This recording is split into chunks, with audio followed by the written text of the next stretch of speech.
Hi guys, Kevin from Rise Forums, and thought I'd do another quick video when I'm driving, use up my time efficiently.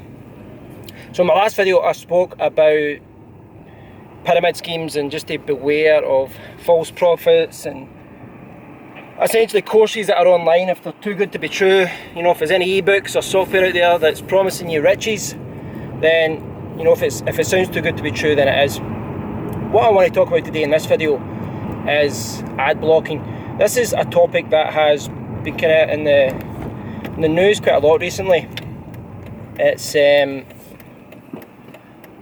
something that has affected blogs and websites, content websites especially, over the last few years, and without a doubt it has cost me a lot of money, people blocking ads. And what I've tried to do is, because of the increase in use of ad blockers, what I've tried to do is move away from relying on income that relies on banners. Now, I make a lot of money through AdSense, not a huge amount, but a couple of $100 a month, and yeah, that's obviously been affected by ad blockers. But it affects it another way as well. It's quite funny because there's actually some people that have used Rise Forums and they've not been able to use the forum properly because they've been using adblock. So their ad blocker, for whatever reason, has blocked the JavaScript needed to load the page, and then they contacted me saying the registration form isn't working, and it turns out that they didn't have they had ad blocker on and they weren't allowing ads.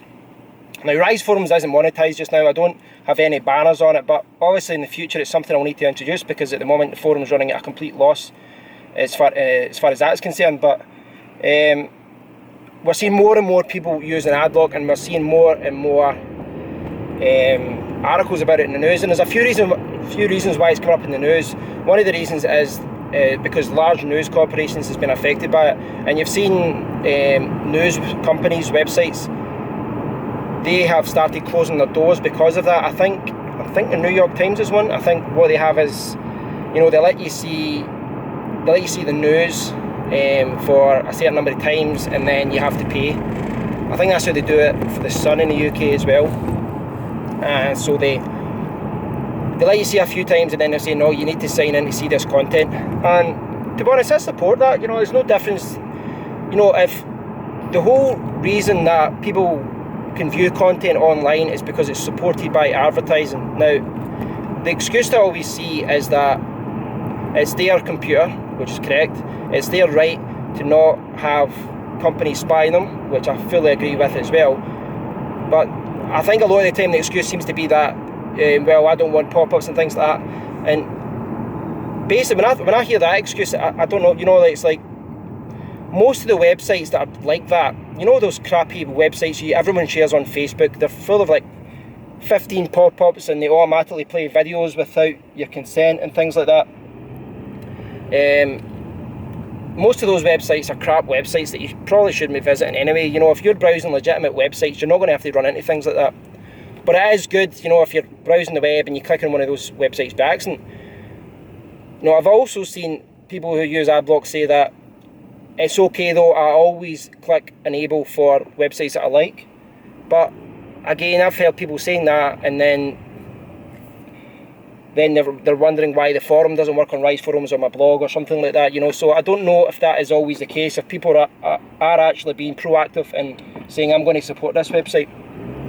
Now again, it doesn't affect me a huge amount, because of the increase of adblock, I've removed banners from I've got a couple of banners on my blog now from AdSense. I'm testing something out. I don't have any in Rise Forums yet, so I'm not directly affected by a huge amount. I have some other forums, and they use AdSense, and obviously that income's been affected.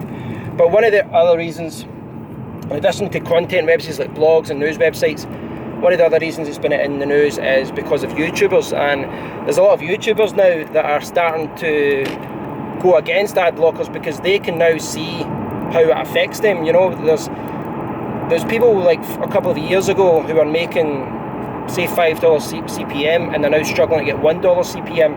And there's a number of reasons why the rate has dropped, but one of the reasons has been ad block. So I'm sure you're all aware what ad blockers do. You know, it means when you browse a website, all the advertisements are disabled.